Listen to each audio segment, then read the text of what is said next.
બીજા કાર્યકાળનું 1 વર્ષ પૂર્ણ થતા પીએમ મોદીનો દેશની જનતાને પત્ર, આત્મનિર્ભર ભારતનો વ્યક્ત કર્યો આશાવાદ।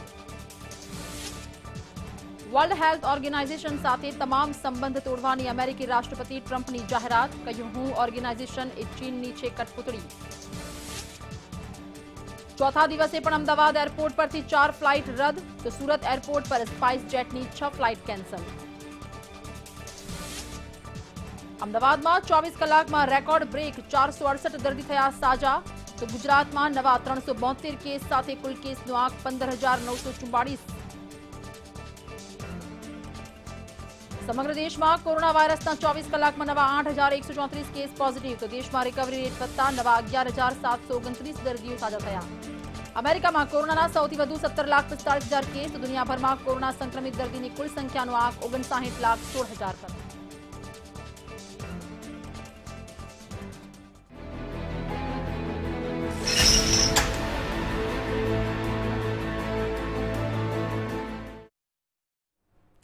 નમસ્કાર, હું છું બેનઝીર અને આપ જોઈ રહ્યા છો મંતવ્ય ન્યૂઝ બુલેટિનમાં। સૌથી પહેલા વાત કરીશું સમગ્ર દેશમાં કોરોનાની સ્થિતિ સમગ્ર દેશમાં અત્યારે કેવી છે, તમામ આંકડા અમે આપને બતાવીશું। સૌથી પહેલા વાત મહારાષ્ટ્રની કરીશું। મહારાષ્ટ્રમાં 24 કલાકમાં સૌથી વધુ 116 લોકોના મોત થતા અહીં કોરોનાએ કહેર વર્તાવ્યો છે। એક જ દિવસમાં સૌથી વધુ કોરોનાથી મોત થયું હોય તેવું મહારાષ્ટ્રમાં 24 કલાકમાં નવા 2,682 કેસ પણ નોંધાઈ ચૂક્યા છે। આ સાથે જ સમગ્ર દેશમાં કુલ કેસનો આંક 1,73,000 પર પહોંચી ગયો છે, તો હજુ પણ 85,873 કોરોના પોઝિટિવ કેસ એક્ટિવ છે, તો 82,627 લોકો સારવાર બાદ સાજા થયા છે, તો કુલ 4,980 લોકોના અત્યાર સુધી સમગ્ર દેશમાં કોરોનાને કારણે મોત થયા છે।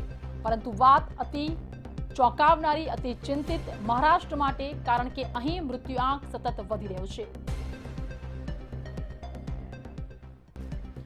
તો દેશ બાદ હવે નજર વિશ્વની સ્થિતિ પર। સમગ્ર વિશ્વમાં અત્યારે કોરોનાએ જે રીતે અજગર ભરડો લીધો છે, ત્યાં જ વાત સમગ્ર વિશ્વના આંકડા પર કરીશું, નજર કરીશું। આ આંકડા પર કેસોમાં લગાતાર વધારો થઈ રહ્યો છે। સૌથી પહેલા વાત અમેરિકાની। અમેરિકામાં કોરોનાના સૌથી વધુ 17,45,000 કેસ નોંધાયા, સાથે જ બ્રાઝિલ બીજા ક્રમે 4,65,000 કેસ બ્રાઝિલમાં। આ સાથે જ રશિયામાં કોરોનાથી મૃત્યુ દરમાં ઘટાડો નોંધાયો છે। રશિયામાં કુલ 3,87,000 કેસ અને આ સામે જ 4,374 લોકોના મોત થયા છે। તો સમગ્ર વિશ્વમાં કોરોનાના કેસોમાં વધારો થઈ રહ્યો છે। આ સાથે જ જે રિકવરી રેટ છે તેમાં પણ વધારો જોવા મળી રહ્યો છે। પરંતુ વાત અમેરિકાની। સૌથી વધુ કેસ અમેરિકા, અને તે જ અમેરિકા કે આજે તેણે WHO એટલે કે વર્લ્ડ હેલ્થ ઓર્ગેનાઇઝેશન સાથે તમામ પ્રકારના સંબંધો તોડી નાખ્યા છે।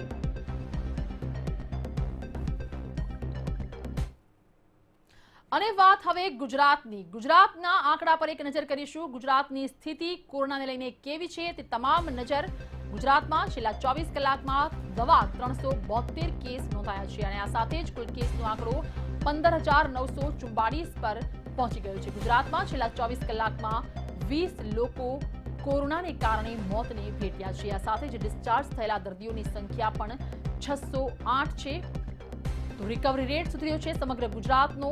છેલ્લા 24 કલાકની સ્થિતિ નવા કેસ 372, તો સાથે જ 20 લોકોના મોત થયા છે। અમદાવાદમાં 253 કેસ નોંધાયા છે, સુરતમાં નવા 45 કેસ, વડોદરામાં 34 અને ગાંધીનગરમાં 8 છેલ્લા 24 કલાકમાં કેસ નોંધાયા છે। સૌથી પહેલા વાત મહાનગરોની જે રીતે કરવામાં આવી, અમદાવાદની વાત કરીશું। અમદાવાદમાં 11,597 કેસ થઈ ચૂક્યા છે। 24 કલાકમાં 468 દર્દી સાજા થયા છે, તો 18 દર્દીના મોત પણ થયા છે। અમદાવાદથી અહેવાલ। અમદાવાદમાં 24 કલાકમાં 468 દર્દી સાજા થયા છે, તો 253 નવા કેસ છેલ્લા 24 કલાકમાં નોંધાયા છે। તો આ વાત હતી અમદાવાદની સ્થિતિની। વાત હવે સુરતની કરવામાં આવી। સુરતમાં કોરોના પોઝિટિવ કેસ નવા 45 નોંધાયા છે છેલ્લા 24 કલાકમાં, અને આ સાથે જ સુરતમાં કુલ કેસ થયા છે 1,510। તો સુરતમાં 24 કલાકમાં 2 લોકોના મોત પણ થયા છે, તો 35 દર્દી સાજા થતા અહીંયા લોકોને રાહત પણ છે, કારણ કે જે રીતે કેસોનો વધારો થઈ રહ્યો છે સામે જ દર્દીઓ ડિસ્ચાર્જ પણ તે પ્રમાણમાં જ થઈ રહ્યા છે। અમદાવાદ, સુરત અને વાત હવે વડોદરાની. વડોદરામાં નવા 34 કેસ સામે આવ્યા છે. છેલ્લા 24 કલાકના આંકડા અમે સતત આપને બતાવી રહ્યા છીએ. કુલ કેસ 981 વડોદરામાં થઈ ચૂક્યા છે. તો આ સાથે જ 18 દર્દીને ડિસ્ચાર્જ પણ કરવામાં આવ્યા છે. વડોદરામાં કુલ કેસ 981. આ સાથે જ નવા કેસ છેલ્લા 24 કલાકમાં 34 નોંધાયા છે.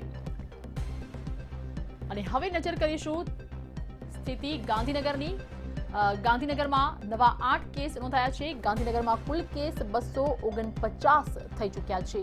તો જે રીતે નવા કેસ નોંધાતા જ આંકડો 250ની નજીક પહોંચી રહ્યો છે. ગાંધીનગરમાં 12 દર્દી ડિસ્ચાર્જ કરવામાં આવ્યા હતા. તો ગાંધીનગરની સ્થિતિ ટીવી સ્ક્રીન પર. નવા કેસ 8, કુલ કેસ 249 અને સાથે જ ડિસ્ચાર્જ દર્દીની સંખ્યા છે 12. તો તમામ મહાનગરો પર અત્યારે કોરોનાના કેસ કેટલા નોંધાયા, કેટલા લોકોના મૃત્યુ થયા, કેટલા દર્દી ડિસ્ચાર્જ થયા, તે તમામ વિગતો અમે આપને બતાવી.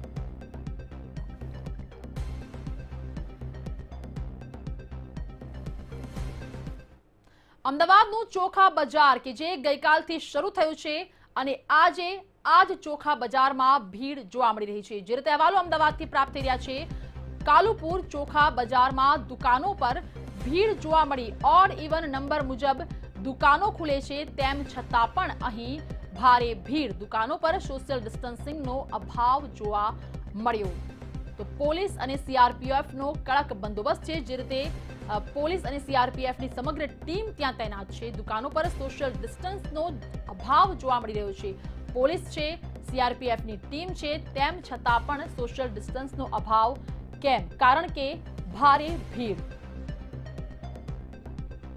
વધુ માહિતી આપી રહ્યા છે સંવાદદાતા સોનલ અમારી સાથે જોડાયા છે. સોનલ, ગઈકાલે જે રીતે કાલુપુર ચોખા બજાર ખોલ્યો, ખૂબ જ શિસ્તતા જોવા મળી હતી. પોલીસ અને સીઆરપીએફની ટીમ પણ તૈનાત હતી, પરંતુ આજે તમામ વાત ઊંધી. આજે ભીડ પણ વધારે અને સોશિયલ ડિસ્ટન્સનો અભાવ કેમ?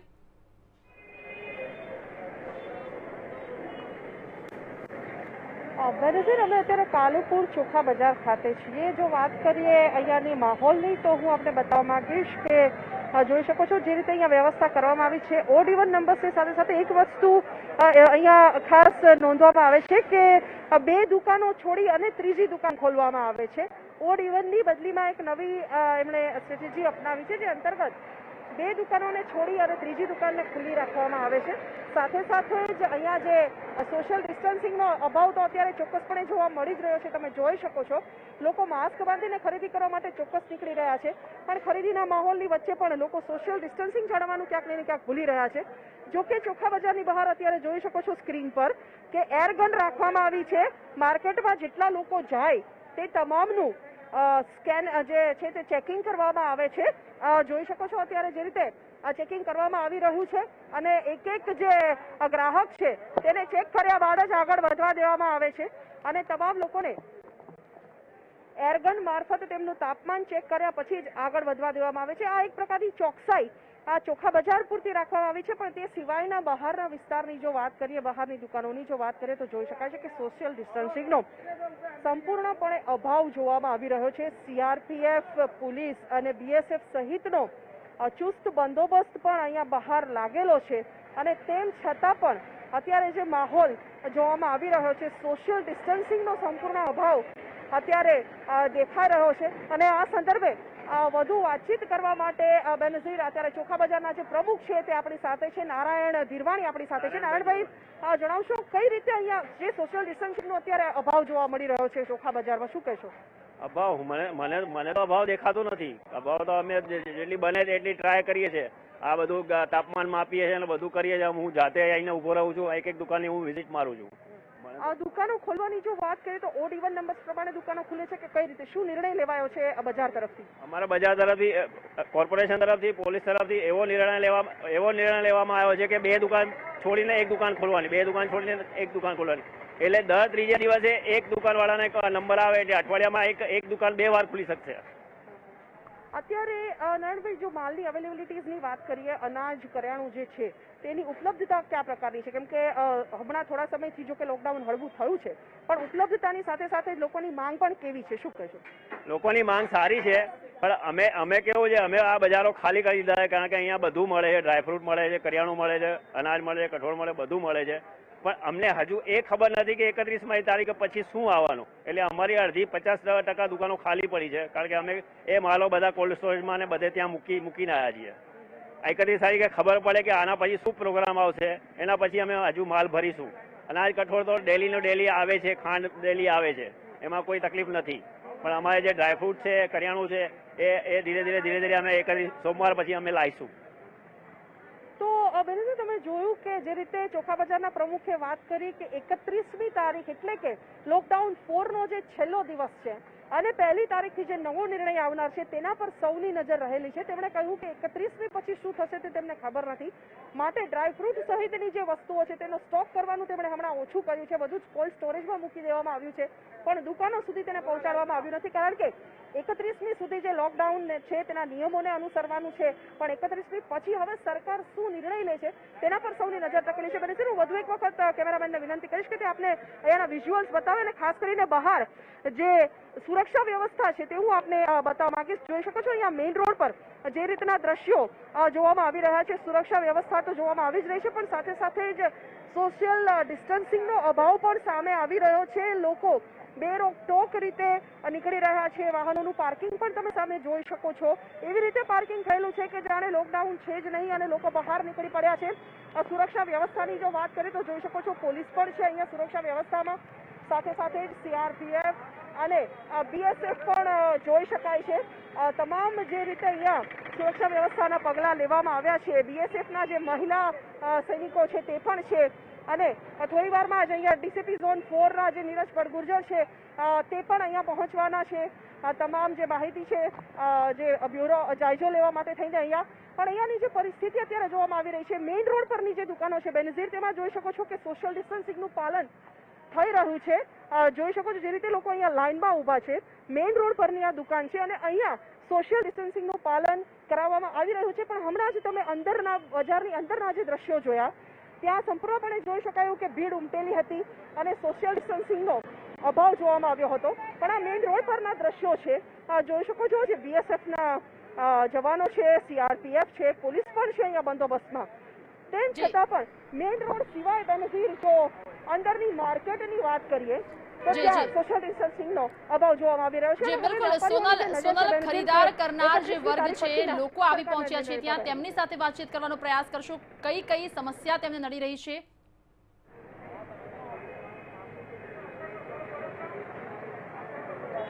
જી બેનઝીર, અહીંયા ખરીદવા માટે આપણે દ્રશ્યો બતાવવા માંગીએ. જે રીતે અહીંયા ગ્રાહકો આવ્યા છે આપણે તેમની સાથે પણ વાતચીત કરવાનો પ્રયત્ન કરીશું. કેટલાક ગ્રાહકો જોઈ શકાય છે કે જે રીતે અત્યારે આવ્યા છે અને આપણે તેમની સાથે વાત કરવાનો પણ પ્રયત્ન કરીશું. ગ્રાહકોને પૂછીએ કે તેમને કયા પ્રકારની મુશ્કેલીઓ નડી રહી છે. તમે આજે અહીંયા ખરીદી કરવા માટે આવ્યા છો ચોખા બજારમાં, કયા પ્રકારની સમસ્યાઓ નડે છે તમને?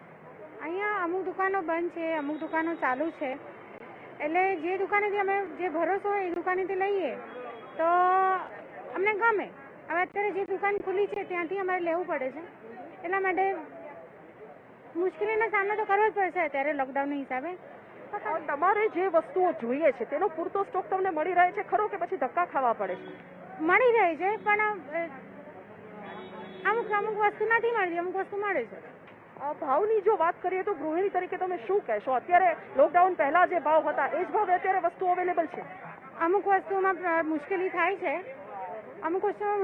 છે, પણ મળી રહે છે. આમ તો ભરોસો છે અહીંયા દુકાનો ઉપર. શેમાં ભાવ વધારાનો અનુભવ તમને થયો છે? એટલે અમુક વસ્તુ અમે જીવન જરૂરિયાતની દરેક વસ્તુઓ તો મળી રહે છે, પણ કહેવાય ને કે અમુક વસ્તુ MRP રેટે મળે છે, અમુક વસ્તુ ભાવથી મળે છે એવું. હવે ગૃહિણી છીએ તો હવે અમારે પૈસાનું જોઈને વિચારીને કરવું પડે છે, એટલા માટે અમે કાર્ડ પુરાવીએ છીએ. બાકી નજીકથી લઈ શકીએ છીએ પણ પૈસાનું વિચારીને અમારે અહીંયા કાર્ડ પુરાવવું પડે છે.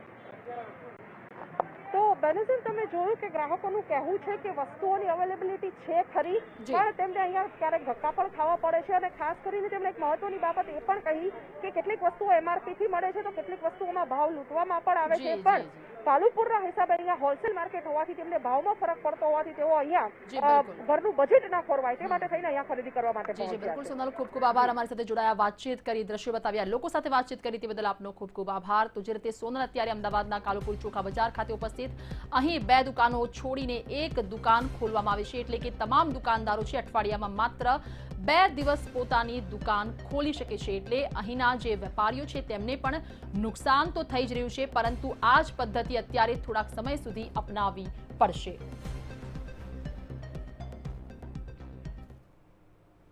અમદાવાદની જો વાત કરવામાં આવે તો અમદાવાદમાં આજે પણ 6 ફ્લાઇટ રદ થઈ છે. દિલ્હી, ઇન્દોર, બેંગ્લોર, હૈદરાબાદ, પોરબંદર જતી ફ્લાઇટ રદ થતા મુસાફરો રજડી પડ્યા હતા. ચોથા દિવસે પણ ફ્લાઇટ રદ થતા લોકોએ રોષ વ્યક્ત કર્યો છે.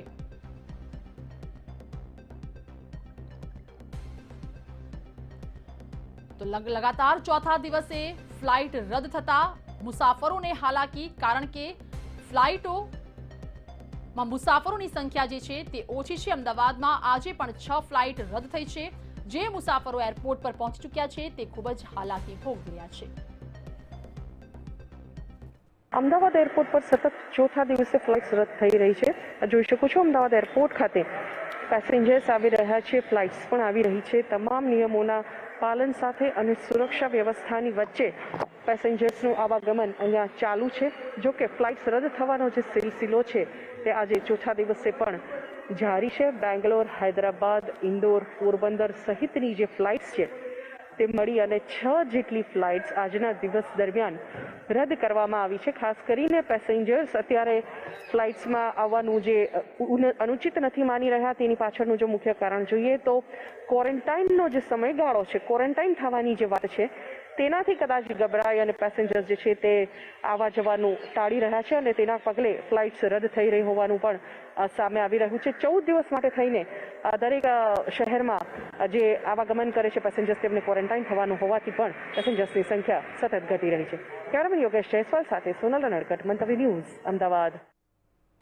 તો આ તરફ સુરતમાં પણ 4 ફ્લાઇટ રદ થયા હોવાના અહેવાલ પ્રાપ્ત થઈ રહ્યા છે. સુરતમાં 4 ફ્લાઇટ રદ થઈ છે. સુરતથી ઉપરથી આ 4 ફ્લાઇટ રદ થતા હાલાકી, ખાસ મુસાફરોની અપૂરતી સંખ્યા હોવાથી ફ્લાઇટ રદ હોવાના અહેવાલ પ્રાપ્ત થઈ રહ્યા છે. સુરતથી મુંબઈ જતી 2 ફ્લાઇટ રદ થઈ છે, જ્યારે દિલ્હી અને હૈદરાબાદની પણ એક ફ્લાઇટ રદ થઈ ચૂકી છે. તો વધુ માહિતી આપી રહ્યા છે સંવાદદાતા સંજય જોડાઈ ચૂક્યા છે. સંજય, જે રીતે અગાઉ વાત કરી, ફ્લાઇટો રદ થઈ છે, શું ફ્લાઇટો રદ થવા પાછળના મુખ્ય કારણો કયા કયા ગણી શકાય? મુસાફરોની સંખ્યા ઓછી કે પછી લોકોને ક્યાંક ને ક્યાંક જે રીતે ક્વોરન્ટાઇન થવાની એક સમસ્યા નડી રહી છે?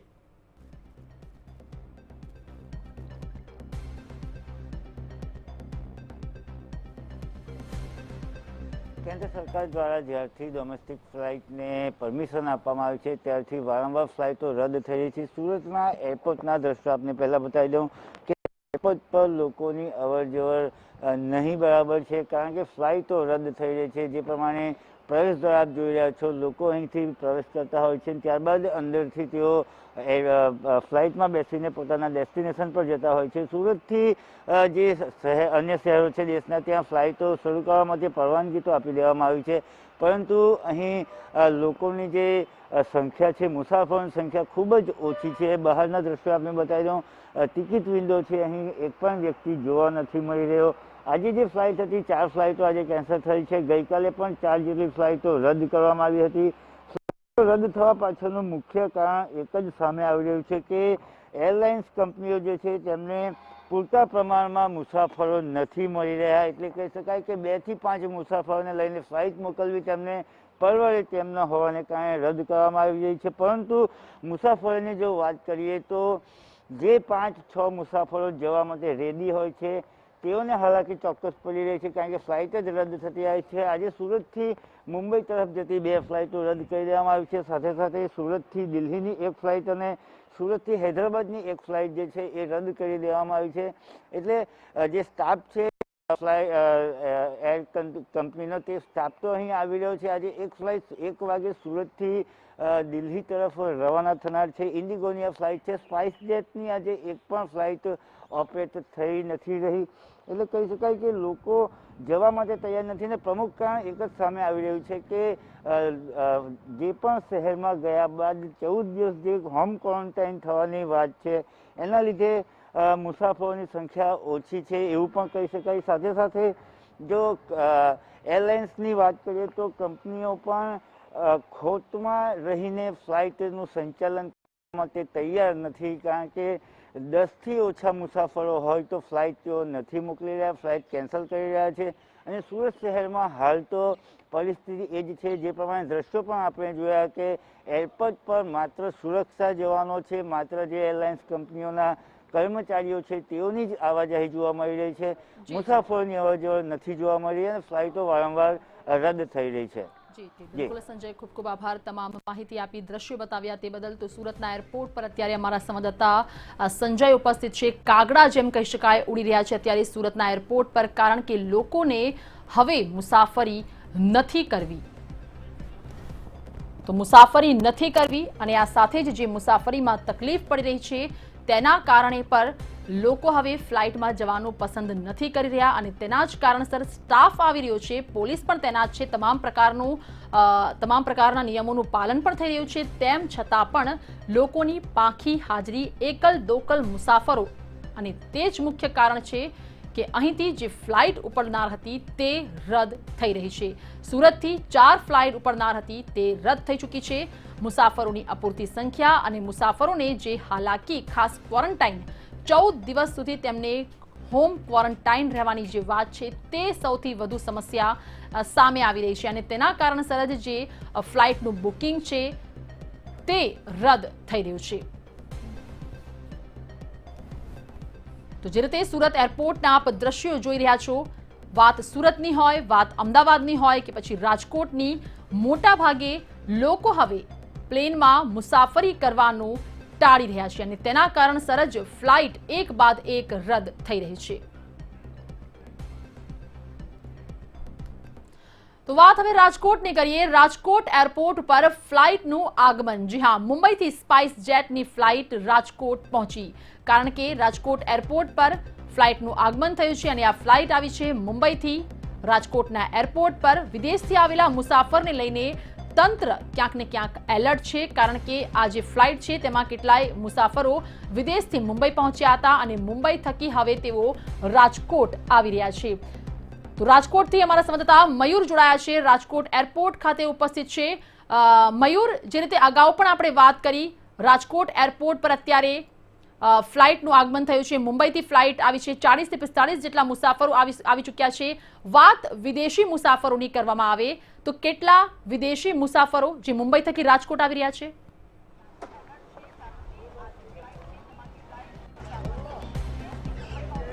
બેનઝીર, રાજકોટ એરપોર્ટ ઉપર ફ્લાઇટનું આગમન થઈ ચૂક્યું છે. લગભગ તમામ મુસાફરો છે તે પોતાના ગંતવ્ય સ્થળે જઈ ગયા છે, પરંતુ એક મુસાફર કે જે સાઉથ આફ્રિકાના તાંઝાનિયા છે ત્યાંથી ભારત આવ્યા હતા અને હવે તેમનું આગમન મુંબઈથી રાજકોટ થયું છે. આ મુસાફર છે તે મૂળ જૂનાગઢના વતની છે અને તેમને અહીંયા આઇસોલેટ કરવાની જે પ્રક્રિયા છે તે હાથ ધરવામાં આવી રહી છે. 108 છે તે આવી ચૂકી છે અને 108 ની અંદર તે મુસાફર છે તેને બેસાડી દેવામાં આવ્યા છે. જામનગર ખાતે તેમના સંબંધીઓ રહે છે, જૂનાગઢમાં તેના પિતા રહે છે અને અહીંથી તેમને ખાનગી હોટલ છે ત્યાં હોમ ક્વોરન્ટાઇન કરવાની પ્રક્રિયા છે તે હાથ ધરવામાં આવશે. તેમનું મેડિકલ છે તે સામાન્ય પ્રકારે જે એરપોર્ટની અંદર થતું હોય છે તે કરી લેવામાં આવ્યું છે.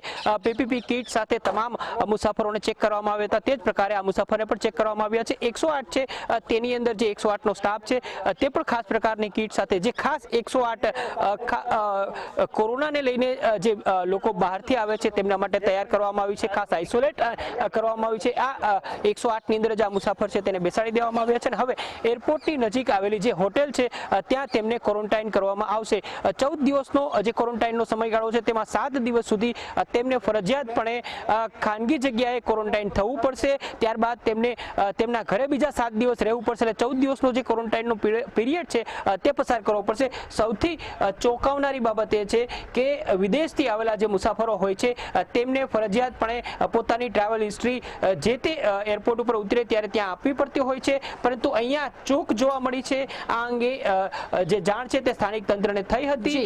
મુંબઈ એરપોર્ટથી રાજકોટ આવેલા જે મુસાફર છે તેમને ક્વોરન્ટાઇન કરવા માટે અહીંયા આરોગ્ય વિભાગની ટીમ, સ્થાનિક પોલીસ છે તે પણ તૈનાત હતી. હવે તેમને ક્વોરન્ટાઇન કરવાની જે પ્રક્રિયા છે તે અહીંયા 108 મારફતે કરવામાં આવી રહી છે. બેનઝીર.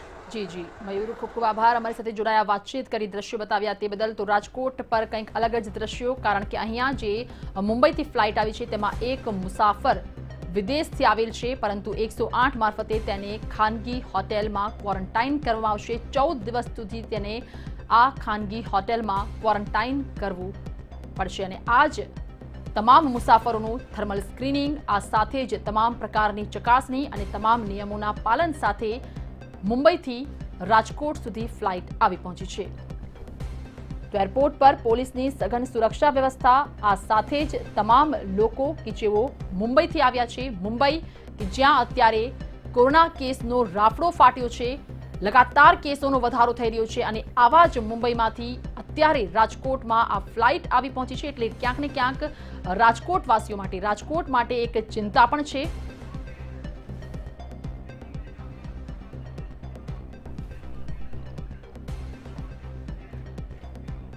અને વાત હવે વડાપ્રધાન નરેન્દ્ર મોદીની. તો વડાપ્રધાન નરેન્દ્ર મોદીએ ઓડિયોના માધ્યમથી દેશવાસીઓને સંબોધન કર્યું છે. વડાપ્રધાન નરેન્દ્ર મોદીનું દેશવાસીઓને સંબોધન, પીએમ મોદીનો નાગરિકોને ऑडियो संदेश। अब पीएम किसान सम्मान निधि के दायरे में देश का प्रत्येक किसान आ चुका है। बीते एक वर्ष में इस योजना के तहत करीब करीब 10 करोड़ किसानों के खातों में 72,000 करोड़ रुपए से अधिक राशि जमा कराई गई है। देश के 15 करोड़ से अधिक ग्रामीण घरों में पीने का शुद्ध पानी पाइप से मिले, इसके लिए जल जीवन मिशन शुरू किया गया है। हमारे 50 करोड़ से अधिक के पशुधन के बेहतर स्वास्थ्य के लिए मुफ्त टीकाकरण का बहुत बड़ा अभियान भी चलाया जा रहा है। देश के इतिहास में यह भी पहली बार हुआ है जब किसान, खेत मजदूर, छोटे दुकानदार, छोटे व्यापारी और असंगठित क्षेत्र के श्रमिक साथियों सभी के लिए 60 वर्ष की आयु के बाद 3,000 रुपये की नियमित मासिक पेंशन की सुविधा सुनिश्चित हुई है। मछुआरों की सहूलियत बढ़ाने के लिए, उनको मिलने वाली सुविधाएं बढ़ाने और ब्लू इकोनॉमी को मजबूत करने के लिए विशेष योजनाओं के साथ साथ अलग से विभाग भी बनाया गया है। इसी तरह व्यापारियों की समस्याओं के समय पर समाधान के लिए व्यापारी कल्याण बोर्ड के निर्माण का निर्णय लिया गया है। स्वयं सहायता समूहों से जुड़ी लगभग 7 करोड़ बहनों को भी अब ज्यादा वित्तीय सहायता दी जा रही है।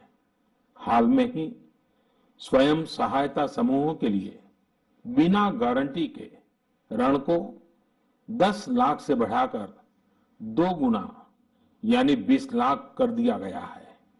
आदिवासी बच्चों की शिक्षा को ध्यान में रखते हुए देश में 450 से ज्यादा नए एकलव्य मॉडल रेसिडेंशियल स्कूलों के निर्माण का अभियान शुरू किया गया है।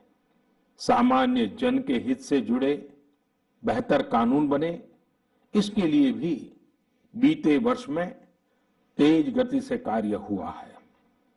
हमारी संसद ने अपने कामकाज से दशकों पुराना रिकॉर्ड तोड़ दिया है। इसी का परिणाम है कि चाहे कंज्यूमर प्रोटेक्शन एक्ट हो, चिट फंड कानून में संशोधन हो, दिव्यांगों, महिलाओं और बच्चों को अधिक सुरक्षा देने वाले कानून हो, ये सब तेजी से बन पाए हैं।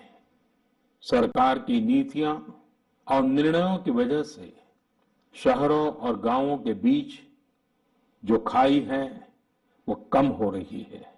पहली बार ऐसा हुआ है जब गांव में इंटरनेट का इस्तेमाल करने वालों की संख्या शहर में इंटरनेट इस्तेमाल करने वालों से 10% ज्यादा हो गई है।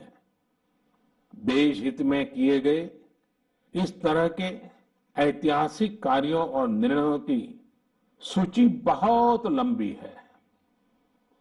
इस पत्र में सभी को विस्तार से बता पाना संभव नहीं है, लेकिन मैं इतना अवश्य कहूंगा कि 1 साल के कार्यकाल के प्रत्येक दिन 24 घंटे पूरी सजगता से काम हुआ है, संवेदनशीलता से काम हुआ है, निर्णय लिए गए हैं। प्रिय स्नेहीजन, देशवासियों की आशाओं आकांक्षाओं की पूर्ति करते हुए हम तेज गति से आगे बढ़ ही रहे थे कि कोरोना वैश्विक महामारी ने भारत को भी घेर लिया। एक और जहां अत्याधुनिक स्वास्थ्य सेवाओं और विशाल अर्थव्यवस्था वाली विश्व की बड़ी बड़ी महाशक्तियां हैं, वहीं दूसरी ओर इतनी बड़ी आबादी और अनेक चुनौतियों से घिरा हमारा भारत है। कई लोगों ने आशंका जताई थी कि जब कोरोना भारत पर हमला करेगा तो भारत पूरी दुनिया के लिए संकट बन जाएगा। लेकिन आज सभी देशवासियों ने भारत को देखने का नजरिया बदलकर रख दिया है। आपने ये सिद्ध करके दिखाया है कि विश्व के सामर्थ्यवान और संपन्न देशों की तुलना में भी भारतवासियों का सामूहिक सामर्थ्य और क्षमता अभूतपूर्व है। ताली थाली बजाने और दिया जलाने से लेकर भारत की सेनाओं द्वारा कोरोना वॉरियर्स का सम्मान हो, जनता कर्फ्यू या देशव्यापी लॉकडाउन के दौरान नियमों का निष्ठा से पालन हो, हर अवसर पर आपने ये दिखाया है कि एक भारत ही श्रेष्ठ भारत की गारंटी है। निश्चित तौर पर इतने बड़े संकट में कोई ये दावा नहीं कर सकता कि किसी को कोई तकलीफ और असुविधा न हुई हो। हमारे श्रमिक साथी, प्रवासी मजदूर भाई बहन, छोटे छोटे उद्योगों में काम करने वाले कारीगर, पटरी पर सामान बेचने वाले, रेहड़ी ठेला लगाने वाले, हमारे दुकानदार भाई बहन, लघु उद्यमी, ऐसे साथियों ने असीमित कष्ट सहा है। इनकी परेशानियां दूर करने के लिए सभी मिलकर प्रयास कर रहे हैं, लेकिन हमें ये भी ध्यान रखना है कि जीवन में हो रही असुविधा जीवन पर आफत में न बदल जाए।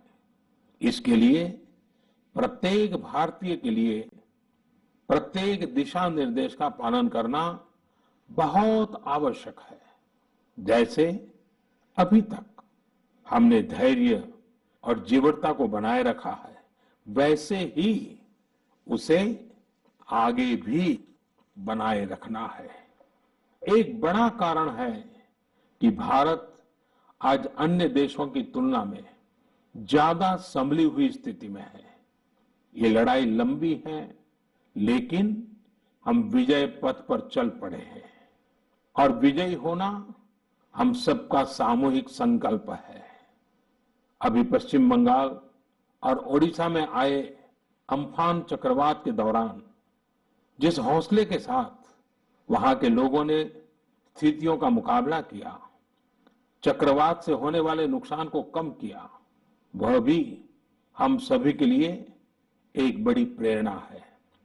प्रिय स्नेहीजन, इन परिस्थितियों में आज यह चर्चा भी बहुत व्यापक है कि भारत समेत तमाम देशों की अर्थव्यवस्थाएं कैसे उभरेंगी, लेकिन दूसरी ओर ये विश्वास भी है कि जैसे भारत ने अपनी एकजुटता से कोरोना के खिलाफ लड़ाई में पूरी दुनिया को अचंभित किया है, वैसे ही आर्थिक क्षेत्र में भी हम नई मिसाल कायम करेंगे। 130 करोड़ भारतीय अपने सामर्थ्य से आर्थिक क्षेत्र में भी विश्व को चकित ही नहीं बल्कि प्रेरित भी कर सकते हैं। आज समय की मांग है कि हमें अपने पैरों पर खड़ा होना ही होगा, अपने बलबूते पर चलना ही होगा और इसके लिए एक ही मार्ग है, आत्मनिर्भर भारत। अभी हाल में आत्मनिर्भर भारत अभियान के लिए दिया गया 20 लाख करोड़ रुपए का पैकेज इसी दिशा में उठाया गया एक बड़ा कदम है। यह अभियान हर एक देशवासी के लिए, हमारे किसान, हमारे श्रमिक, हमारे लघु उद्यमी, हमारे स्टार्टअप से जुड़े नौजवान, सभी के लिए नए अवसरों का दौर लेकर आएगा। भारतीयों के पसीने से, परिश्रम से और उनकी प्रतिभा से बने लोकल उत्पादों के दम पर भारत आयात पर अपनी निर्भरता कम करेगा और आत्मनिर्भरता की ओर आगे बढ़ेगा। प्रिय स्नेहीजन, बीते 6 वर्षों की इस यात्रा में आपने निरंतर मुझ पर आशीर्वाद बनाए रखा है, अपना प्रेम बढ़ाया है। आपके आशीर्वाद की शक्ति से ही देश पिछले 1 साल में ऐतिहासिक निर्णयों और विकास की अभूतपूर्व गति के साथ आगे बढ़ा है।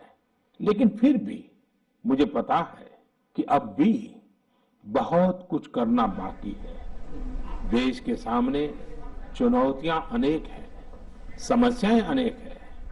मैं दिन रात प्रयास कर रहा हूं। मुझ में कमी हो सकती है, लेकिन देश में कोई कमी नहीं है और इसलिए मेरा विश्वास स्वयं से ज्यादा आप पर है, आपकी शक्ति, आपके सामर्थ्य पर है।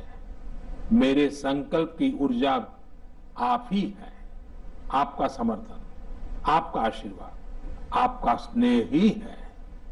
वैश्विक महामारी के कारण यह संकट की घड़ी तो है ही, लेकिन हम देशवासियों के लिए यह संकल्प की घड़ी भी है। हमें यह हमेशा याद रखना है कि 130 करोड़ भारतीयों का वर्तमान और भविष्य कोई आपदा या कोई विपत्ति तय नहीं कर सकती। हम अपना वर्तमान भी खुद तय करेंगे और अपना भविष्य भी।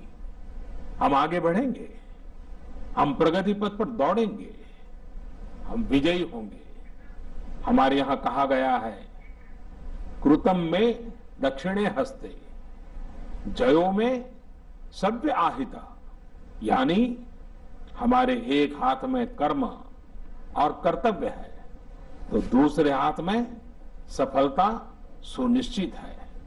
देश की निरंतर सफलता की इसी कामना के साथ मैं आपको पुनः नमन करता हूं। आपको और आपके परिवार को मेरी हार्दिक शुभकामनाएं। स्वस्थ रहिए, सुरक्षित रहिए, जागरूक रहिए, जागरूक रखिए। बहुत बहुत धन्यवाद। तो यह પત્રની મોટી વાતો તેમણે ઓડિયો સંદેશ દ્વારા સમગ્ર દેશની જનતાને જણાવી। છેલ્લા 1 વર્ષની સરકારની સિદ્ધિઓનો ઉલ્લેખ કરવામાં આવ્યો। તો ઓડિયો સંદેશ દ્વારા તમામ દેશવાસીઓને વડાપ્રધાન નરેન્દ્ર મોદીનું સંબોધન, સૌનો સાથ, સૌના વિકાસ સાથે દેશ આગળ વધ્યો છે અને હજુ પણ આગળ વધશે। તો આત્મનિર્ભર ભારતથી આર્થિક વિકાસને ગતિ પણ મળશે તેમ પણ તેમણે જણાવ્યું। કલમ 370 રામ મંદિર, ટ્રિપલ તલાકની ઉપલબ્ધિ જે દેશે કરી છે તેના માટે પણ તેમણે વાતચીત કરી। દિવસ રાત હું મહેનત કરી રહ્યો છું તેમજ મારા તમામ દેશવાસીઓ પણ મહેનત કરી રહ્યા છે। મજૂરોની પડેલી મુશ્કેલી માટે દુઃખ વ્યક્ત કરું છું। જે અત્યારે લોકડાઉનના કપરા કાળમાં ખાસ મજૂરોને તકલીફ પડી તેમના માટે પણ તેમણે ખાસ દુઃખ વ્યક્ત કર્યું છે। આ સાથે જ વડાપ્રધાન નરેન્દ્ર મોદીનો તમામ દેશવાસીઓને આ ઓડિયો સંદેશ। કોરોનાના નિયમનું પાલન કરવા માટે પણ વડાપ્રધાને અપીલ કરી છે દેશની જનતાને કે તમામ લોકો જે નિયમો છે તેનું યોગ્ય રીતે પાલન કરશો તો આપણે જરૂરથી કોરોનાને મહાત આપી શકશું। સાથે જ આત્મનિર્ભર ભારતથી વિકાસને ગતિ ચોક્કસ મળશે અને આ જ આત્મનિર્ભર ભારત અત્યારે બની રહ્યું છે અને આગળ પણ બનશે। તો જે વડાપ્રધાન નરેન્દ્ર મોદીની મોટી વાતો હતી તે આપને જણાવી દઈએ। આ પત્રમાં જે મોટી વાતો ઉલ્લેખવામાં આવી છે, દેશને આત્મનિર્ભર બનાવવાનો આશાવાદ, બીજા કાર્યકાળનું 1 વર્ષ પૂર્ણ થતા તેમણે આ પત્ર લખ્યું છે। છેલ્લા 1 વર્ષની સરકારની સિદ્ધિઓનો પત્રમાં ઉલ્લેખ કરવામાં આવ્યો છે। ભારતીય લોકતંત્રના ઇતિહાસમાં નવો સ્વર્ણિમ અધ્યાય અને આ સાથે જ વૈશ્વિક મહામારીને કારણે પત્ર દ્વારા તેમણે આશીર્વાદ પણ માંગ્યા છે, કારણ કે અત્યારે જરૂર છે આશીર્વાદની। 2014માં દેશની જનતાએ મોટા પરિવર્તન સાથે સમગ્ર દેશમાં એક મોટું પરિવર્તન આવ્યું અને ત્યારબાદ અત્યારે જે રીતે આત્મનિર્ભર ભારત બનવા આગળ જઈ રહ્યું છે, ત્યારે વડાપ્રધાન નરેન્દ્ર મોદીના પત્રની આ મોટી વાતો।